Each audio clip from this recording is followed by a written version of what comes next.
journey, viewer, is coming to a close. I leave you on a lonely farmhouse, where one man met his end.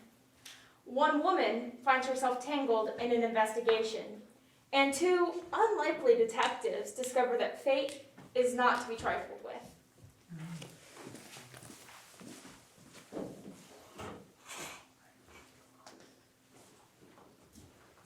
Supposed to meet him 2 hours ago. John? Come in. Howdy, Miss Wright. Cold out there, ain't it? Is it? I'm here to see John. Can I see John? No. Well, ain't he home? Yeah, he's home. Why can't I see him? 'Cause he's dead. Dead? Why, where is he? What did he die of? He died of a rope around his neck. Has anybody been notified? No. Who did this, Miss Wright? I don't know. Weren't you sleeping in the bed with him? I was on the inside. Someone slipped a rope around his neck and strangled him, and you didn't wake up? I didn't wake up. I sleep sound. Well, someone ought to get the coroner or the sheriff. Do you have a telephone? Well, I'll go on up to the Rivers place then, and you just sit right here. Don't you worry about a thing. We'll get this straightened out.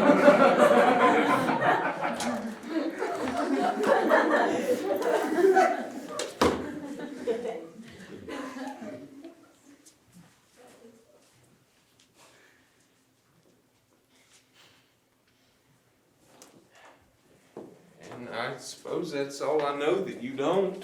Thank you, Mr. Hell. This should be good. Come up to the fire, ladies.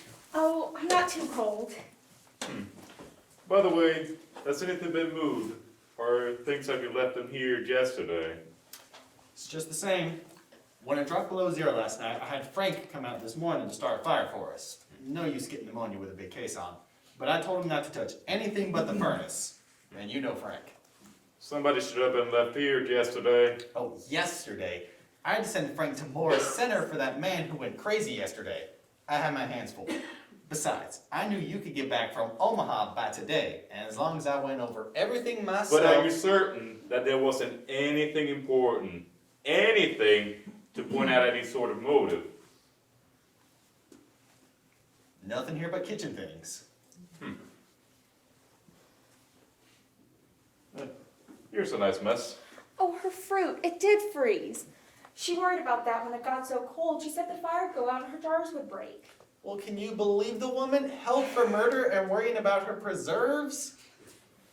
Well, before we're through, she had something way more than her preserves to worry about. Well, women are used to worrying over trifles. To be sure, and yet, what would we do without them ladies? Not much of a housekeeper, would you say, ladies? There's a great deal of work to be done on a farm. To be sure, and yet there are Dixon County farmhouses that do not have such a mess. Kitchens get dirty awful quick. Men's hands aren't always as clean as they might be. Ah, loyal to your sex, I see. But you and Mrs. Wright were neighbors. I suppose you were friends too? No, I wouldn't say that. I've not been in this house for almost a year. And why's that? Didn't you like her? Oh, I liked her well enough. Farmers' wives have their hands full, and then... Yes. It's not a cheerful place. No, it's not cheerful. I wouldn't say she had the homemaking instinct. Well, I don't know as John Wright had either. You mean that they didn't get on very well? Oh, I don't mean anything. Just that a place wouldn't be any cheerfuler for John Wright's being in it. I'll like to talk about that a little later. I'll like to get the lay of things upstairs now. I suppose anything Mrs. Peters does will be all right. She has to take some clothes in and, you know, some small things. We were in such a hurry yesterday. I'd like to see where you take me, Spears, and keep an eye out for anything that might be of use to us. Of course, Mr. Henderson.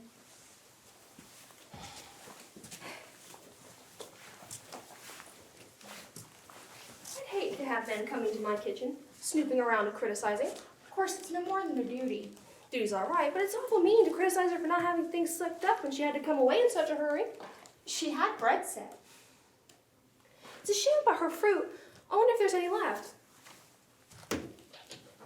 Why, there's only one.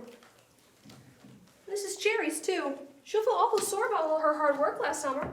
I remember when I put my cherries up. Well, I must get those things from the closet. My, it's cold in here.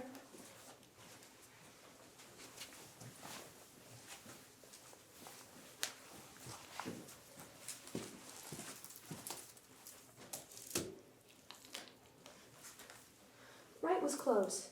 I think that's why she kept so much to herself. She didn't even belong to the ladies' aid. But then, I suppose, she felt like she couldn't do her part. And then you don't enjoy things when you feel shabby.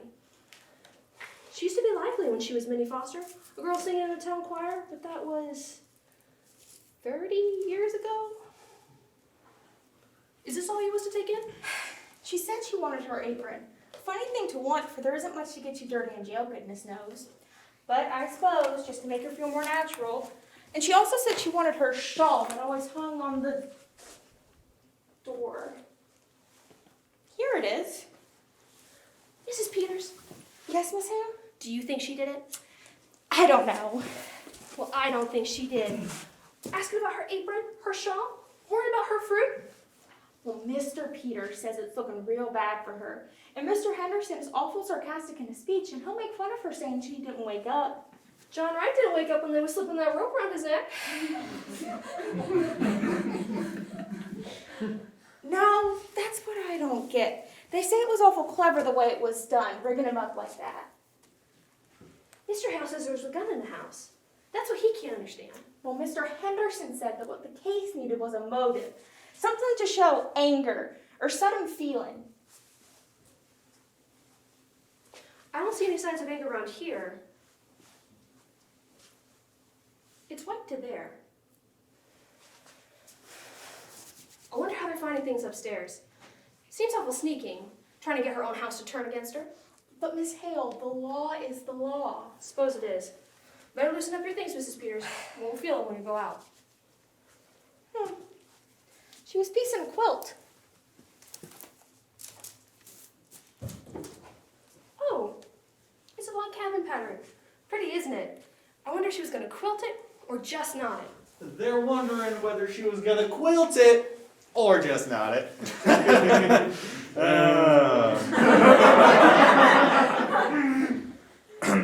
Let's go out to the barn and get that cleared up.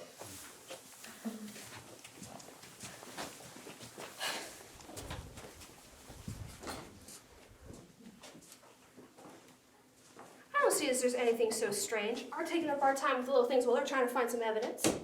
I don't see as there's anything to laugh about. Well, they've got awful important things on their minds. Oh, Mrs. Peters, look at this one. Over here, it's all nice and neat, but over here, it looks like she didn't know what she was about. Miss Hale, what are you doing? I'm just taking out a few stitches that aren't sewed very good. Bad sewing makes me fidgety. I don't think we ought to be touching anything. I'll just finish up this end. Mrs. Peters, Yes, Miss Hale? what do you suppose she was so nervous about? Oh, I don't suppose that she was nervous. I sometimes feel awful queer when I'm just tired. Well, I must get these things wrapped up. Do you happen to know where I can find a piece of paper and some string? That covered, baby?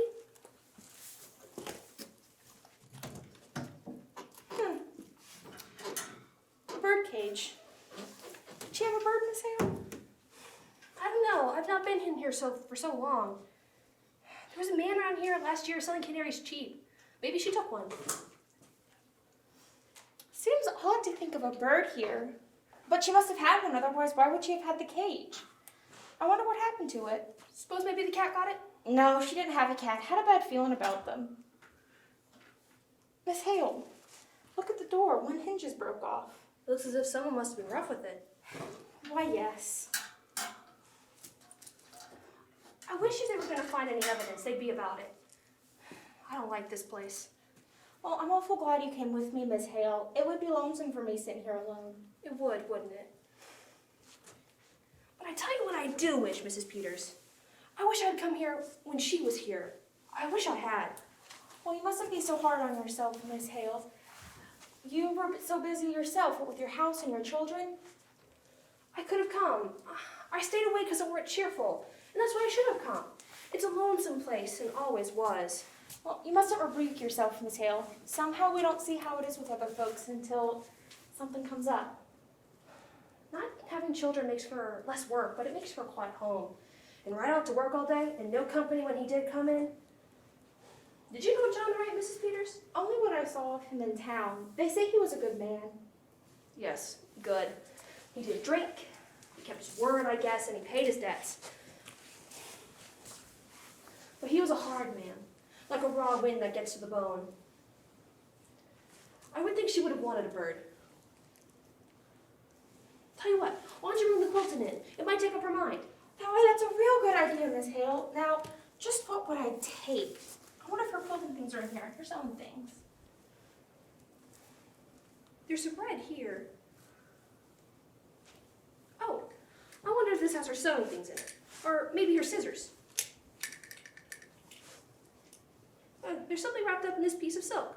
That's not her scissors. Mrs. Peters, it's the bird. Mrs. Peters, look at its neck. Look at its neck. Somebody wrung its neck.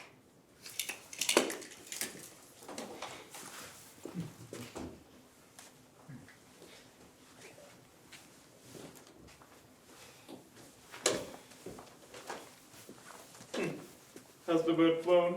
We think the cat got it. Is there a cat? Not anymore. They're superstitious, you know. They leave.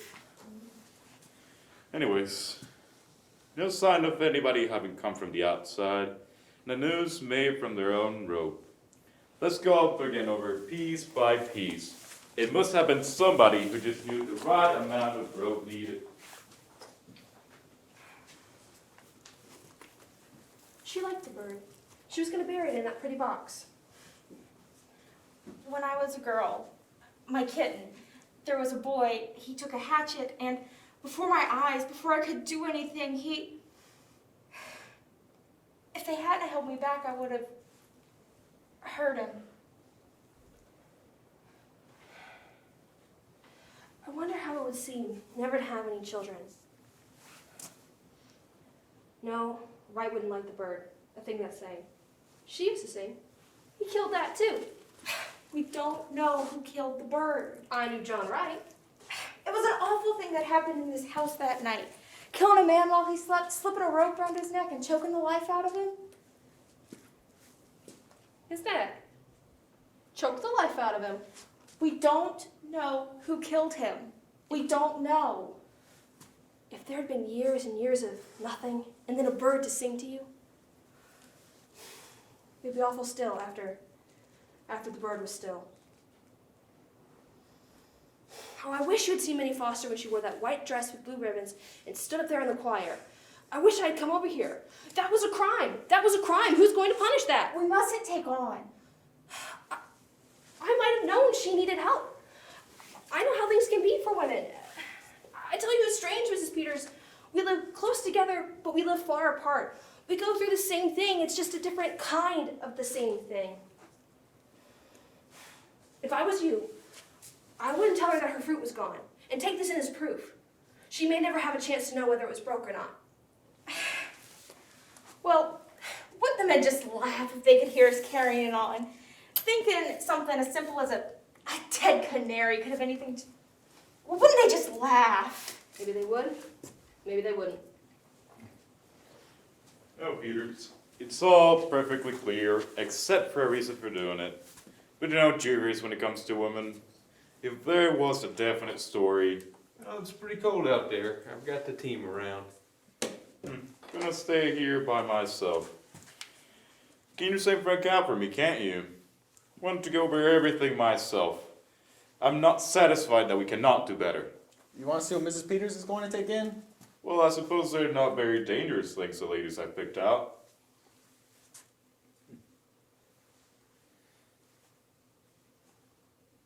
No, suppose Miss Peters doesn't need supervising for that matter.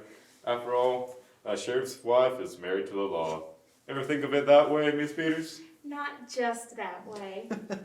Married to the law. I want you to come with me a minute here, George. We ought to take a look at those windows. Oh, windows. We'll be right out, Mr. Hale.